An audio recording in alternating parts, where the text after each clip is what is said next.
Fíjate, a finales del siglo XIX, la gente de ciencia pensaba que estaba casi todo el pescado vendido. Pero, de repente, unos rayos misteriosos que salían de tubos de cristal y de unas sales, bueno, pues lo iban a poner todo patas arriba. Venga, vamos a meternos de lleno en esta historia alucinante, la de cómo descubrimos una fuerza invisible que, ojo, prometía curar, pero que también escondía un peligro mortal.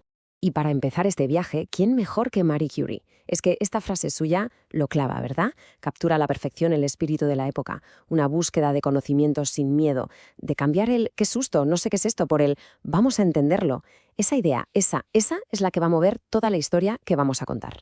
Y todo empezó aquí. A un lado tenemos un tubo de Crookes, que no es más que un simple tubo de cristal al vacío. Y al otro lado tenemos una de las imágenes más revolucionarias que se han hecho nunca. La mano de una mujer, pero viendo sus huesos. La pregunta es, ¿cómo demonios se pasa de un chisme de laboratorio a poder ver por dentro del cuerpo humano? Pues esa es la pregunta del millón que vamos a responder hoy. Vale, pues nuestra historia arranca con un físico alemán y un hallazgo que, al principio, es que ni él mismo se lo creía. Aquí lo tenemos. Wilhelm Conrad Röntgen. Estamos en 1895. Él está a lo suyo en su laboratorio de Würzburgo y de repente, ¡zas!, se topa con algo totalmente inesperado. Un nuevo tipo de rayo con unas propiedades alucinantes que, sin él saberlo aún, iba a cambiar la medicina para siempre.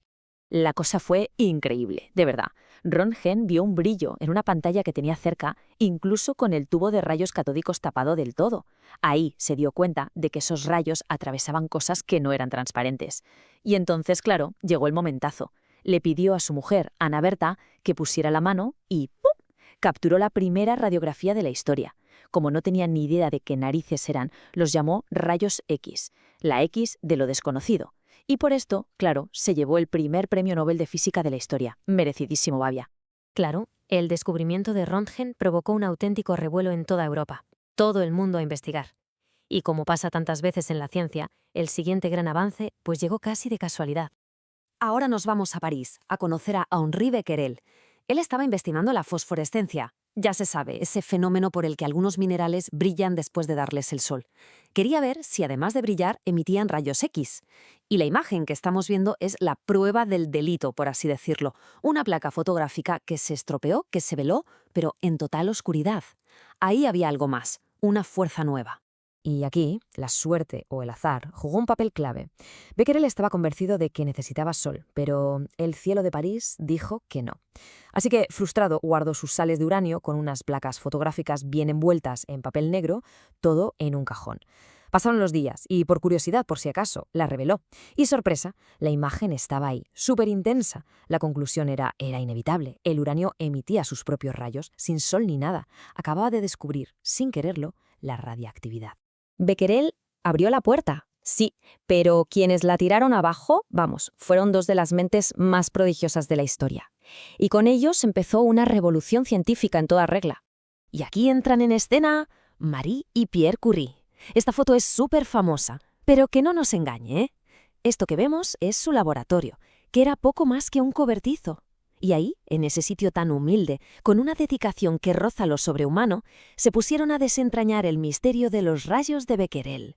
De hecho, fue Marie la que le puso nombre al asunto, radiactividad, y juntos se metieron en la locura de procesar toneladas de un mineral llamado pechblenda. Un trabajo de chinos, vamos. El resultado, descubrieron no uno, sino dos elementos nuevos, el polonio, que llamó así por su tierra Polonia, y el radio. Y ojo, que el radio era 1.000.000 de veces más radioactivo que el uranio. Una barbaridad. Además, Pierre se dio cuenta de que el radio soltaba calor sin parar, descubriendo así básicamente la energía nuclear. Por todo esto se llevaron el Nobel, claro. Y Marie más tarde ganaría otro. Fue la primera persona en la historia en lograr algo así en dos campos científicos distintos. Impresionante. A ver, pongamos esto en perspectiva un momento. En menos de 10 años, la forma en que entendíamos el universo saltó por los aires. Pasamos de no tener ni idea de que existían los rayos X a descubrir la radiactividad y a encontrar elementos nuevos. Fue una locura, una de las épocas más rápidas y productivas de toda la historia de la ciencia, sin duda. Pero claro, esta nueva fuerza tan potente no tardó nada en mostrar su doble cara. Casi al instante, la radiación se convirtió en una moneda con dos lados. Uno, la esperanza, y el otro, el sufrimiento. Y aquí vemos la cara buena, la promesa. En plena Primera Guerra Mundial, Marie Curie montó estas unidades móviles de rayos X, a las que llamaban cariñosamente Petites Curies. Con estos cacharros se fue al frente para ayudar a los médicos a ver las balas y la metralla en los soldados heridos.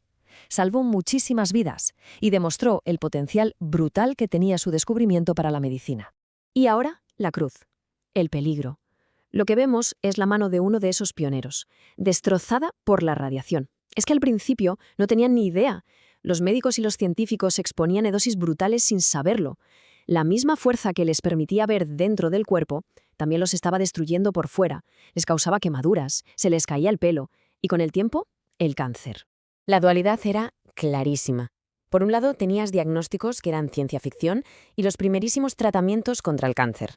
Pero por el otro, tenías unos efectos secundarios espantosos, muchas veces mortales, para la gente que trabajaba con ello.